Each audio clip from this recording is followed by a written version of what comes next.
উত্তর কলকাতাতে নরেন্দ্র মোদী বিজেপির প্রার্থীর সমর্থনে তাপস রায়ের সমর্থনে একেবারে রোড শো। উত্তর কলকাতার মানুষজন এবার কোন দিকে রায় দেয় শুধু সময়ের অপেক্ষা।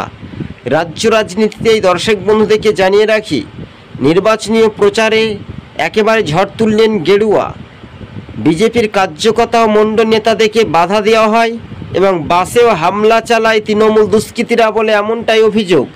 রাজ্য রাজনীতির বিষয়টা এদিকে বিধানসভার বিরোধী দলনেতা শুভেন্দু অধিকারী বলেন, বিজেপির কার্যকর্তা ও কর্মীদের যতই আক্রমণ করবে তৃণমূল, ততই তৃণমূলের দুর্বল হবে এবং শক্তি বৃদ্ধি পাবে ভারতীয় জনতা পার্টি, একেবারে স্পষ্টভাবে জানিয়ে দিলেন।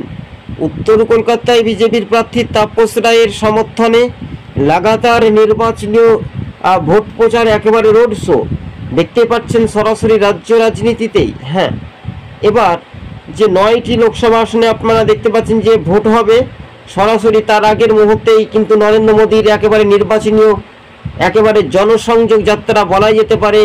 লক্ষ লক্ষ মানুষের কিন্তু ভিড় একেবারে দেখতে পাচ্ছেন যে রাজপথে উত্তর কলকাতার বিভিন্ন প্রান্তে একেবারে নির্বাচনী ভোট প্রচারে একেবারে ঝড়। এটাই শুধু দেখার বিষয়।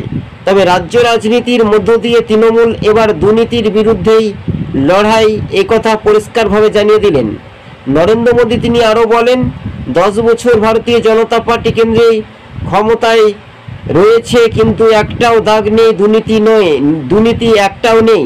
তবে শাসক দল তৃণমূলের দুর্নীতি কেন, প্রশ্ন জনগণকে। ভোট প্রচারে একেবারে গেরুয়া ঝড়। রীতিমতো উত্তর কলকাতাতে বিজেপির প্রার্থী তাপস রায়ের সমর্থনে নির্বাচনী ভোট প্রচারে এলেন নরেন্দ্র মোদী এবং রোড শো করছেন। একেবারে দেখতে পাচ্ছেন সরাসরি এই চিত্র টিভি।